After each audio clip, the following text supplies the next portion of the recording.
Hello there, people of the interwebs. We're back to this unprofessional thing again. Okay. Whoa. I did not want to open Discord, okay? Discord, I didn't want you to open. Okay, so. Today, I'm going to be showing y'all. I did not mean to do that either. But today I'm going to be showing y'all how I got randomly generating structures in Minecraft 1.13 using datapack. So this is in my Dinos and Dodos datapack, which I'll put a link in the description to that. But if I go to Dino Custom, and I go to Functions, Essentials, Structure Generation. So if I open this up, it's incredibly simple. This is like all the commands it uses. So I'm going to go through and I'm going to explain to y'all what each of these commands do, and you can look at the commands for yourself to see them. So basically, you can already see I have a score called Small Dungeon, and then I have a score in Small Dungeon called Randomizer. I have a scoreboard called Small Dungeon. And then I have a score running constantly called Randomizer. I also have Large Dungeon, but I haven't added any Large Dungeons in yet. Large Dungeons are going to be a bit harder to work in. I still have to work out how to do those ones. Basically, what I'm doing is I'm executing at all players unless there's an armor stand called Spawn Small Mayan, or whatever you want that to be, within a distance of 200 within a distance of 200. So if there is no armor stand with that tag within a distance of 200 blocks around the player, then I'm going to spawn that armor stand with that tag at the player. And then, so basically that's saying is if the player goes out of distance of one of these, it's going to spawn another one of these.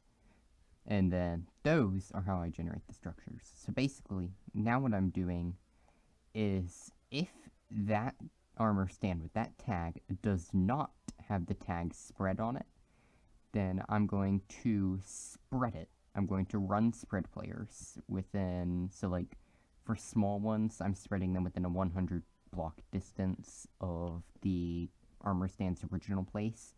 And then for big ones, I'm doing it within a 400 block radius of their original place. And then after I've done that, I'm adding the spread tag to them so that they won't get spread again.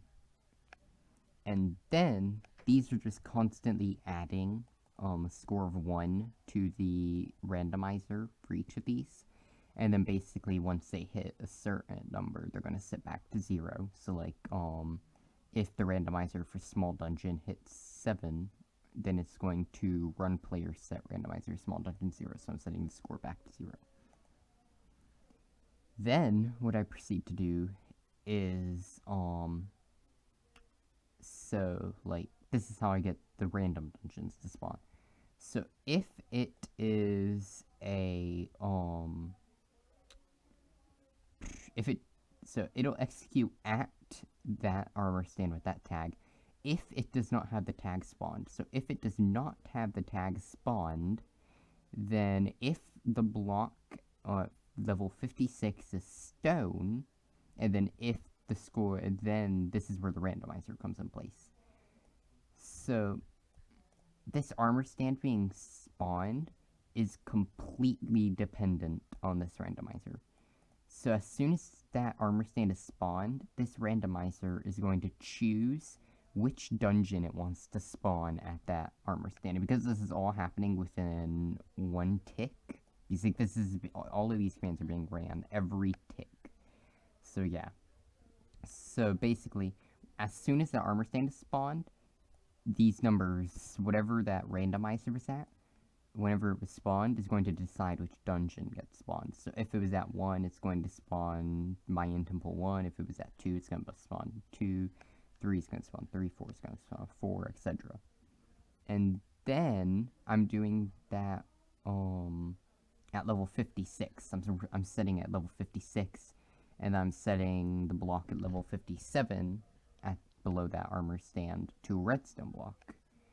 So, and then if it is a,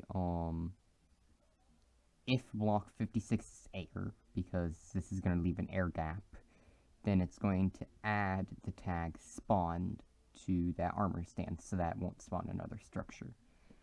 So if I go into, if I exit out of that world and I come here, and I go to, where is it? Dinos and Death.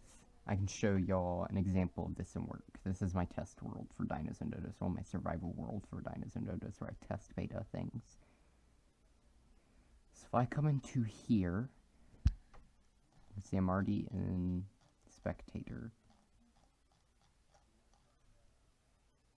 Okay.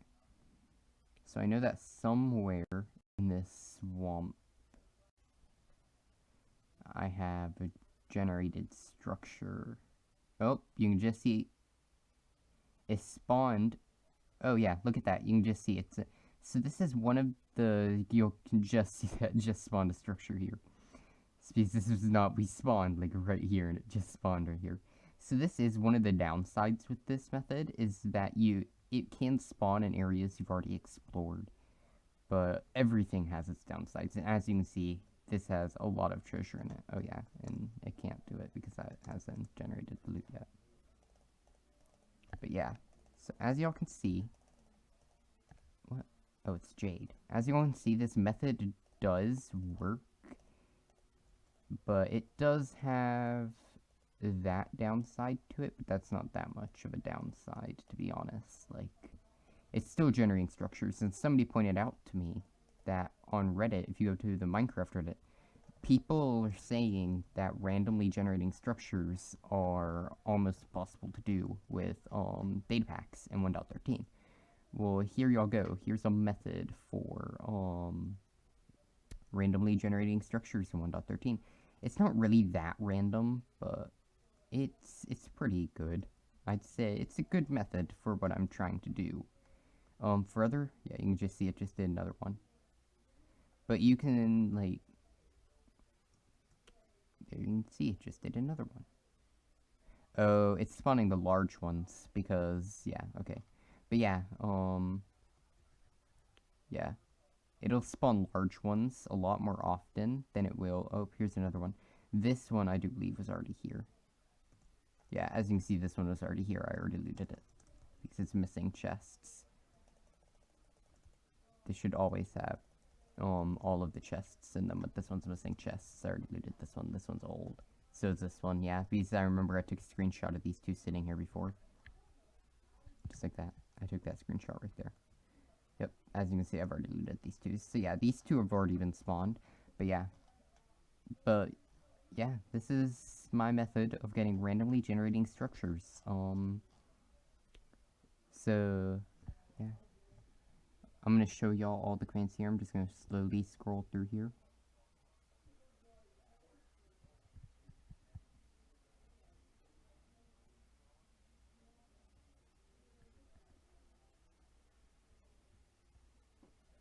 There y'all go. This is the method that I use for randomly generating structures. Hope y'all enjoyed this video. If so, please leave a like and subscribe. And I will see you guys next time. Goodbye.